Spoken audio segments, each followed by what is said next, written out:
Story about the time I accidentally walked the red carpet at the Tony Awards. So my sister and I got tickets as general audience members. Obviously the dress code was formal, so here we are walking around Manhattan in our gowns. You can see Radio City, and here I've zoomed in to show that visibility was blocked and people were trying to see the red carpet. So we walked to the end of the street, not sure how we were going to find the line to get into the theater, and a police officer came over to us and said, "You girls are going to the show, right?" And we said yes, so he escorted us through security and into an area that we assumed would be the general line, and this is what we saw. By the time we realized he'd brought us to the red carpet, he was already gone. There were other people in gowns that weren't being interviewed or photographed, so we briefly thought that this might be the general waiting area, but we quickly figured out they were friends and family of the stars, and one of them offered to take a picture of us, so that was nice. If we looked stressed, it's because we were. We were scared to tell anyone we weren't supposed to be there because we didn't want to get in trouble, even though it wasn't our fault. So we just followed the nice family that took our picture all the way along the red carpet until we got to the front entrance, and an employee asked to see our tickets, and once he saw them, he said, "You shouldn't be here." And we said, "We know."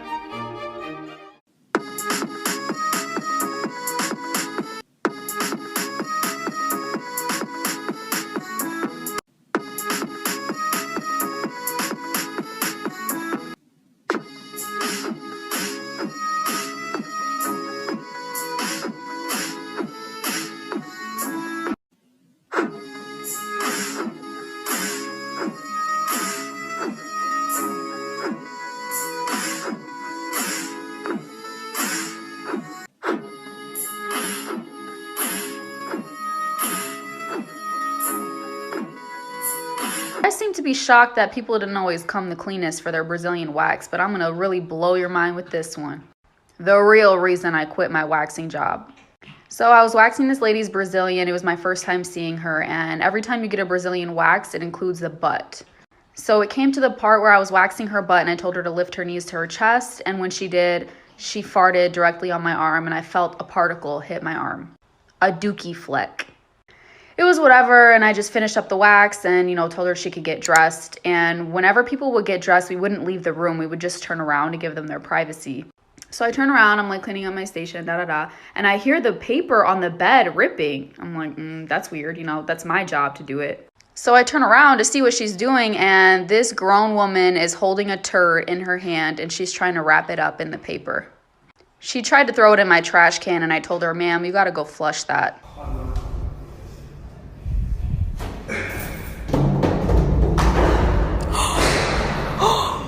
Oh, I was trying to wait for my brother to get home so that I could reveal, the broken phone. Well, there it is.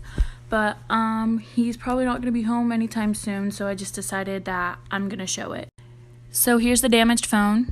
It's got some cracks, obviously. It won't turn on, but I'm pretty sure it's just dead. The speakers on the phone don't work very well unless you're connected to Bluetooth. So yeah, he has a new phone now. Also, to answer some common questions, we were on either the 4th or the 5th floor of the hospital, and it fell about 2 stories, I think. And so when we found the phone, we were expecting the damage to be a lot worse because when we found it, it was, face down.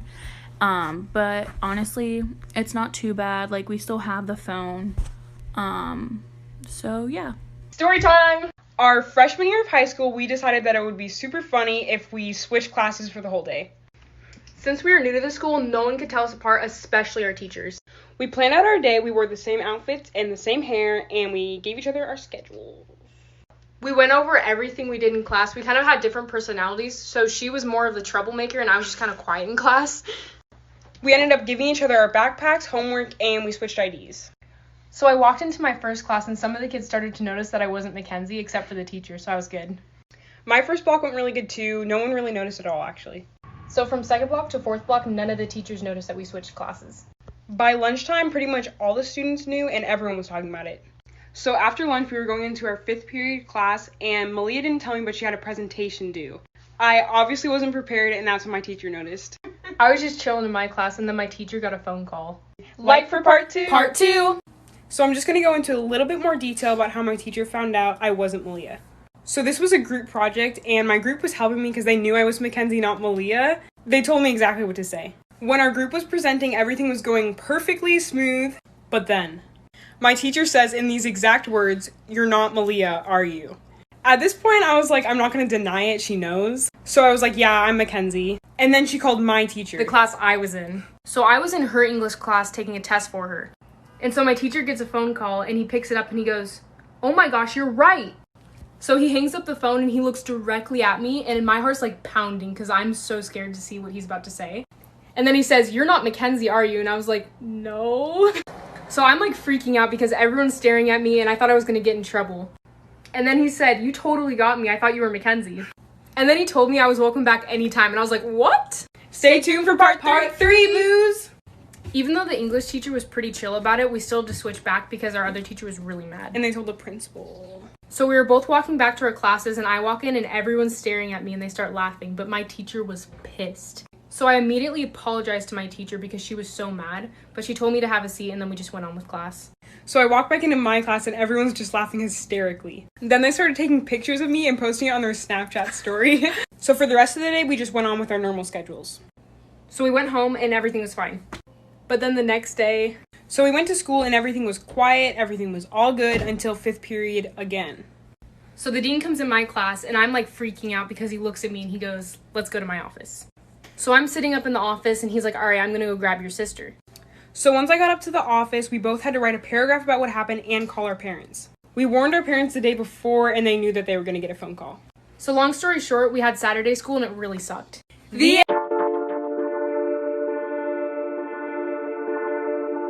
Get this. So for a couple of years now, I have been working seasonally retail. Stay with me. So during the Christmas season, this guy comes in. And I was like, "Hello, sir. Welcome in. Is there anything I could help you with today?" And he goes, "Can I have your number?" And into that, I was like, and he was like, "Oh, you're married." And I was like, "No, sir. Actually, I'm engaged." I'm not engaged. I wear this ring out so that if somebody hits on me, I just can be nice and just be like, "Sorry. I know it's terrible. Sorry, whatever. Moving on." So he was like, "Oh, it's too bad you're engaged because I'd love to take you out." And I was like, "Yeah, anyway, how can I help you?" And this man goes, "I'm actually looking for a necklace for my girlfriend." His girlfriend. Then he asks where the $50 and under section is. I was working at a jewelry store, a nice jewelry store. I said, "Unfortunately, there's only a few items in that price range." Showed it to him. He said, "Thanks," winks at me, and walks out the door. Somebody come get your man. Plastic surgeries that went wrong, part 1. Sahar Taber was a beautiful girl. I mean, very beautiful. And she got famous in 2017 because she was kind of starting to change her looks crazy. Little by little. Some people were even calling her the ugly version of Angelina Jolie. Turns out that she wasn't even trying to look like Angelina Jolie. She was actually inspired by Emily from Corpse Bride. Do you like the before or after? And like this video if I should do a part 2. Oh, I need to process this. So I was in the grocery store, minding my own business, as one should, and I kept getting stares, which I understand why, because look at all this. No, I'm kidding. It's apparently because my jean shorts are too short. It made me uncomfortable. But alas, I'm a strong gal, I just keep a-strolling. And I noticed that there's this older man who keeps a-walking behind me. And I'm thinking, what's good, Bubba? Well, he approaches me and he says this. Yes, this is true, buckle up. "Ma'am, you're not wearing a whole lot of clothing. You're gonna make men stumble." And I said, "Sir, are you saying you're falling head over heels in love with me?" He didn't think that was funny. He said, "When girls like you wear clothing like that, it's very difficult for boys and men like me to control my thoughts and actions." I said, "Sir, if you and others can't control your thoughts and actions, you shouldn't be leaving the house because you're a predator." Nique, nique, nique s'en allait tout simplement, routier, pauvre et chantant. En tout chemin, en tout lieu, il ne parle que du bon Dieu, il ne parle que du bon Dieu. À l'époque où Jean sans terre d'Angleterre était le roi, Dominique, notre père, combattit les albigeois. Dominique, nique, nique s'en allait tout simplement, routier, pauvre et chantant. En tout chemin, en tout lieu, il ne parle que du bon Dieu, il ne parle que du bon Dieu. Certains jours, un hérétique par des ronces le conduit, mais notre père Dominique, par sa joie, le convertit. Dominique, nique, nique s'en allait tout simplement, routier. I just went to go get gas, and this man behind me, this man's probably like 50, he looks at my outfit and goes, your outfit matches very nicely. I'm like, oh, thank you, sir. Then he goes, I really like your shoes. I was like, oh, thanks. He goes, what size of shoe do you wear? I was like, 8.5. I'm at the register. I say 15 on pump 3. The man behind me speaks up, says, oh, I'll pay for her gas. I was like, oh, no, sir, you don't have to do that. He's like, no, I insist. I go outside to go pump my gas. The guy comes back and asks me he could have a picture of my foot. Why would someone want a picture of my foot? I start laughing. This guy's not laughing. Dude, he was serious. Oh, no, sir. He's like, how much do you charge? How much do I charge for a picture of my foot? I don't really know my rates yet. So he goes, how about 20? I'm like, what? Like, no, I would not do that. I don't know if that's illegal, but I just sold a picture of my foot for $80. Story time. So one time when I was at work, I had just gotten back from my lunch and I went to the bathroom and realized someone else was in there. And as I'm chilling on my phone on the toilet, I see the hand of the woman in the stall next to me. And I'm like, oh, she must need some toilet paper. Then I see she starts kind of sliding under my stall and I'm like, and she kind of starts to like seize. And I'm like, oh God. And I get up real quick and I pull up my pants and I'm shouting, ma'am, are you okay, ma'am? Just hold on, okay, I'm gonna go get some help, ma'am, just stay with me, ma'am. So then I go find a manager and see him right outside the bathroom, and I said I needed help because there's a woman in the bathroom who just fell off the toilet. So he comes strutting into the bathroom and asks me what's happening. As I'm explaining it to him, she starts to stand up and he goes to help her. He then hands me his phone and tells me to call 911. As I'm explaining what's happening to the person on the phone, my manager tells me to tell them that she overdosed.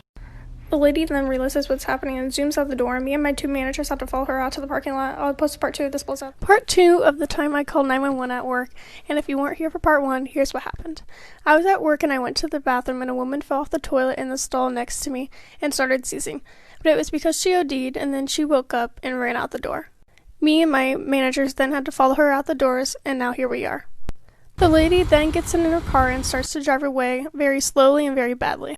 As I'm still on the phone with 911, they tell me to describe her and her car, so I told them what she was wearing and her license plate number. I told them that she started to pull into the bank that was next to us on the right of the store. Then she decided to drive to the gas station, which was across the street. As soon as I said that, I saw red and blue flashing lights pulling her over. I hung up with the person on the 911 call and went back to work. Later that night, an officer came in and I showed them the bathroom where we found a needle cap on the ground in her stall.